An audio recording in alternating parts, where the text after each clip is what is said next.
You want to keep going? I'm going to record you now. Now, where did you get that? Why did you say it? You always wanted me. I always wanted you what? Why did you say that?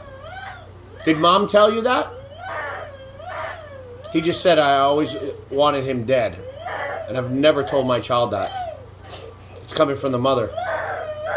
And he's throwing a fit.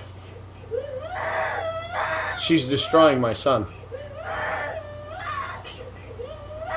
Why do you say that, Junior? That's not right. That's so wrong. He's been throwing a fit for about an hour now and we can't get him under control. Junior, can you calm down and control yourself?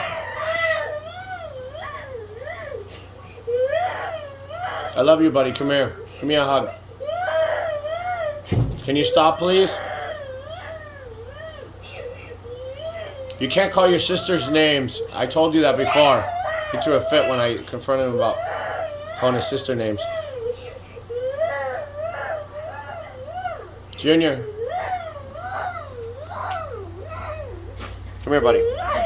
Come here. Come here. Come here. Come here.